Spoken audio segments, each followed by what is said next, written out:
What's up, YouTube? This is Rick with the 125 again. I got some updates I want to talk to you guys about. Good updates, bad updates. As you can see, I have been super busy and super lazy, and I have let my water drop about an inch.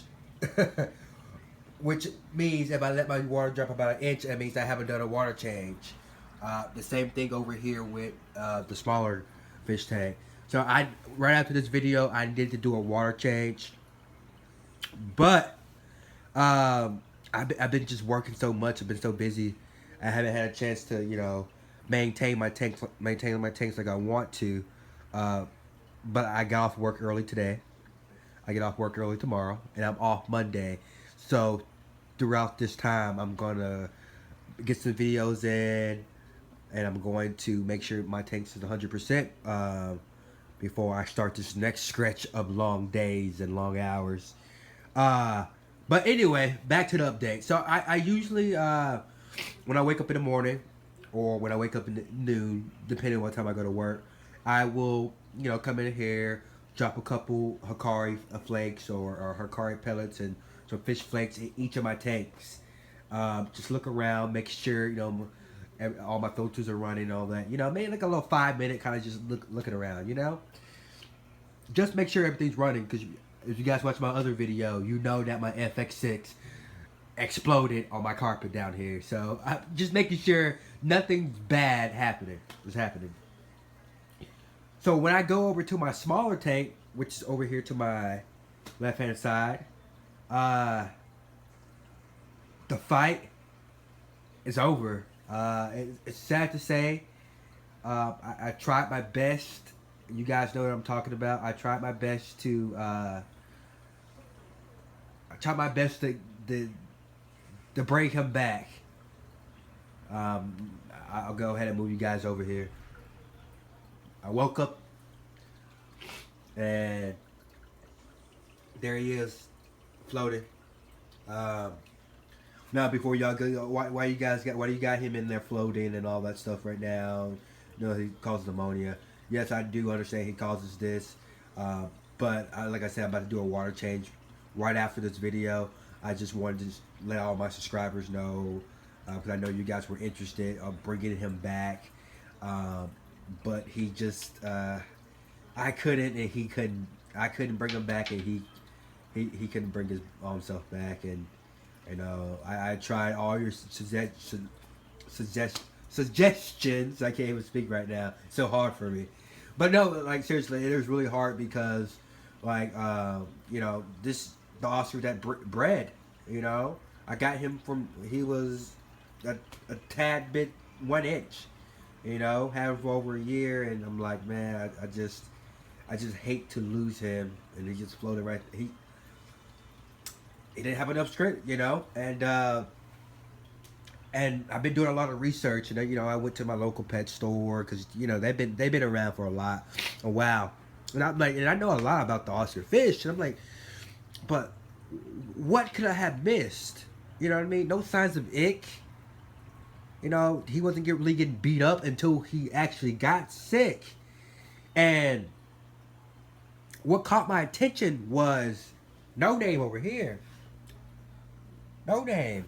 He started to get the same thing that Oscar over here was getting. Kind of got a little puffy eye a little bit, kind of a little white kind of puffy eye, and it was laying at the same bottom spot over here where Oscar was laying. So I'm like heck no, you know what I mean? I'm not about to lose another Oscar. I haven't lost him at the time, but I felt like I had lost him because he wasn't the same Oscar. So but in my head, I'm like, I'm not about to lose another Oscar. So I started doing all this research and all this good stuff, and my local pet shop I go to, he asked me a simple question, and he was like, "Do you test your parameters? Are you testing your water?" I'm like, "Yeah, all the time." You know what I mean? I'm a big promoter of testing your water, right? And he was like, "What's the reading?" I'm like, ammonia 0, nitrate 0, nitrite, about 20 p.m. You know what I mean? It's hard to keep those nitrates down when you have a lot of fish in your tank. But good water changes, they're good. He was like, what about your pH? I went blank. I'm like, I really don't test my pH. He's like, you don't test your pH? Well, I do test my pH, but it's not a big thing, a big factor as ammonia is, or nitrates and all that good stuff, or all that bad stuff.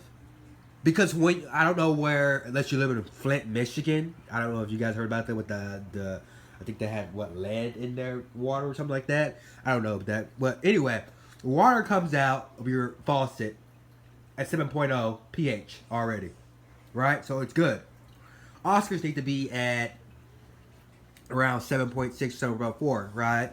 So, you know, you always do like, you know, you some people say you can add baking soda, some people say you can add this or that, whatever. And I did the most part. I first started, and I did, and I kind of fell out of it because I'm like, man, they're doing good.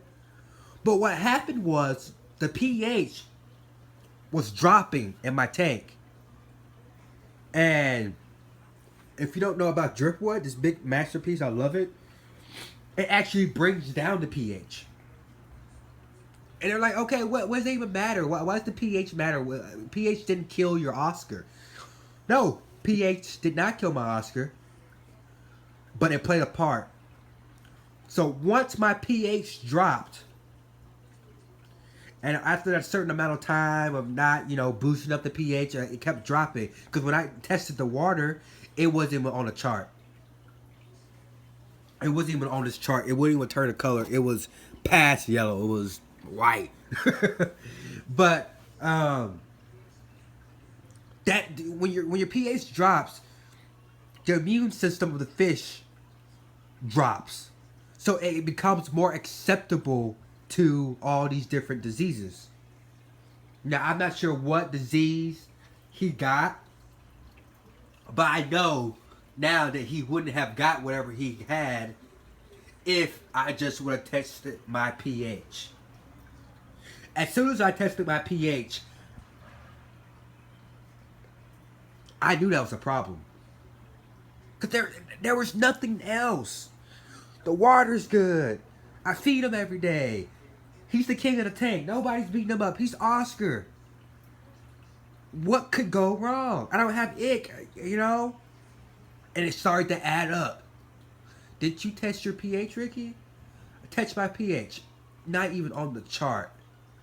Allow him to get some type of virus or disease or whatever. Because something so stupid like not checking your pH. So, I guess my note for you guys, make sure you're checking all your parameters. Don't, you know, fall off and get a little lazy like I do. Like, pH, whatever. You know what I mean? I actually even got some of this right here. It only hypes it up or regulates it to 7.0. So, it won't bring it up past 7.0 or won't bring it down 7.0. It's a CTM product, or works pretty good. But 7.0 is stable. You know what I mean? You don't want it to fall below 7.0 if you have Oscar fish. You always want it to be over 7.0, whatever. But that was just a start for me to get my tank back to the levels it needed to be, an acceptable level. Some people say you can add baking soda. I don't really want to try all that stuff. Have more problems. But yeah, unfortunately, guys, the Oscar fish is no longer with us. It's a stupid mistake by my part, and I was too late when I found out. You know, that's just you know, I mean, it's the way of life, and you know, I mean, I can't even really say it. I just really wanted him to have a comeback story, but yeah, you live and you learn. But I need to get him out of here before I start affecting all these other people with ammonia spikes over here.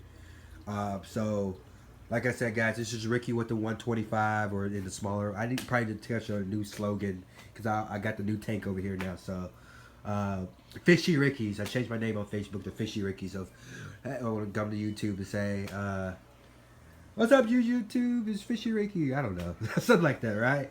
But hey, I'm going to let you guys go. Please leave some comments. You know what I mean? Dislike, not like, this is like, it sucks. So let me know how you guys feel about it. Thanks.